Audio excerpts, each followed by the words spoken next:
नमस्कार मित्रों, मैं योगाचार्य संदीप आज आपके सामने त्रिफला के बारे में कुछ जानकारी देना चाहूँगा।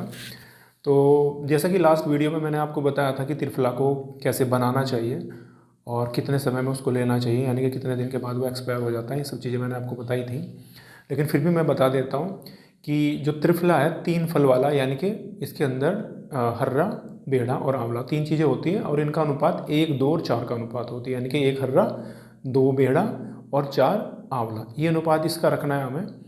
और इसको बनाने के बाद यानी कि तीनों को कूट पीस लें अलग अलग से, और उसके बाद तीनों को मिक्स अगर हमने कर लिया तो मिक्स करने के बाद अब वो त्रिफला जब बन जाता है तो उसको 1 महीने के अंदर अंदर ही हमें यूज़ कर लेना चाहिए।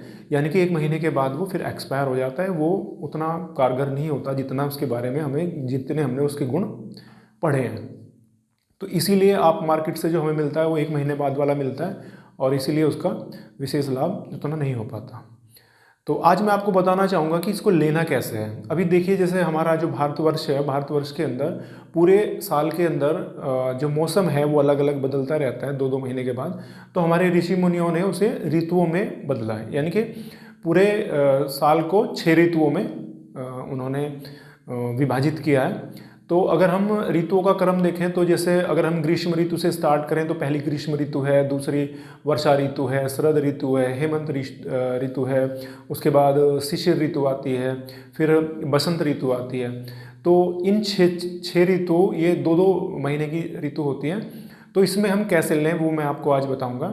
तो इसके लिए क्या करें कि जैसे ग्रीष्म ऋतु को अगर हम ग्रीष्म ऋतु से ही स्टार्ट करें तो ग्रीष्म ऋतु का समय अगर हम हिंदी महीने छोड़ दें और अंग्रेजी महीनों में ही उनको कन्वर्ट करें तो लगभग 14 मई के लगभग ग्रीष्म ऋतु स्टार्ट होती है, और उसमें 2 महीने और ऐड कर दें तो लगभग 13 जुलाई तक, यानी कि लगभग 13 जुलाई तक, 14 मई से लेकर 13 जुलाई तक हमने ये मतलब ग्रीष्म ऋतु रहती है। और इसमें हमें गुड़ से लेना है, गुड़ के साथ लेना है। लास्ट में मैं बताऊंगा कि उसका अनुपात कितना होगा ये सामान का। पहले ये समझ लीजिए कि कौन सी ऋतु में किस के अनुसार लेना है। तो इसके बाद आती है वर्षा ऋतु। वर्षा ऋतु का जो समय है वो 14 जुलाई से स्टार्ट होता है और 2 महीने अगर इसमें जोड़ लें तो लगभग 13 सितंबर तक बैठेगा। इसमें हमें सेंधा नमक के साथ लेना है इसको। फिर उसके बाद आती है शरद ऋतु। शरद ऋतु में इसको हमने 14 सितंबर से स्टार्ट होगी शरद ऋतु और ये 13 नवंबर तक चलेगी। तो इस ऋतु में हमने देसी खांड, अगर कहीं से मिल जाए देसी खांड, तो देसी खांड से हमने लेना है, ये के साथ लेना है। इसके बाद आती है हेमंत ऋतु। हेमंत ऋतु में ये का जो समय है वही उसके बाद का ले लीजिए, 13 नवंबर के बाद का जो समय रहता है, यानी कि 14 नवंबर से लेके और 13 जनवरी तक का जो समय है वो हेमंत ऋतु का है। इसमें हमें ये सोंठ से लेना चाहिए।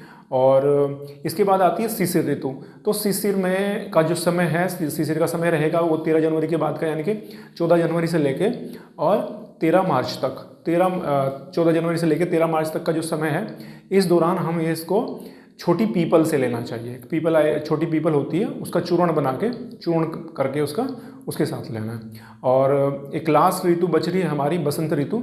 बसंत ऋतु का समय 13 मार्च के बाद, यानी कि 14 मार्च से लेके, और इसमें 2 महीने अगर हम ऐड कर लें तो लगभग 13 मई बैठेगा। तो 13 मई तक, 14 मार्च से लेकर 13 मई तक का जो समय है वो बसंत ऋतु का है। इसमें शहद से लेना चाहिए।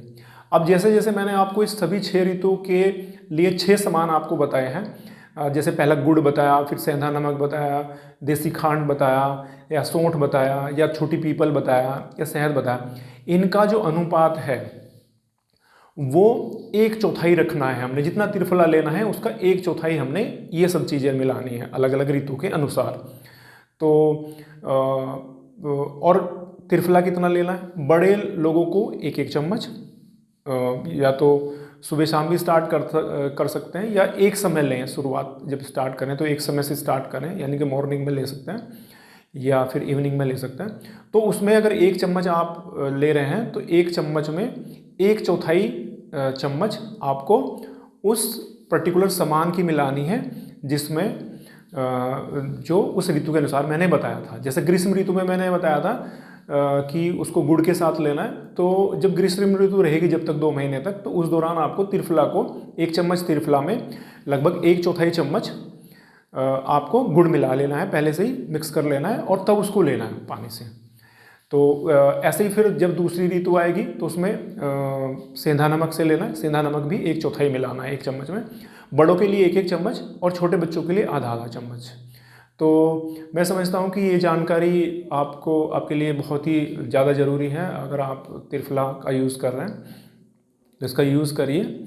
और ये मतलब दिव्य औषधि है, लगभग 80% आयुर्वेदिक दवाइयों में त्रिफला का यूज़ होता है और कहीं ना कहीं कायाकल्प करने में बहुत हेल्प करता है, यानी कि शरीर को नया करने में, शरीर के अंगों को नया करने में त्रिफला का बहुत ही अच्छा उपयोग माना जाता है।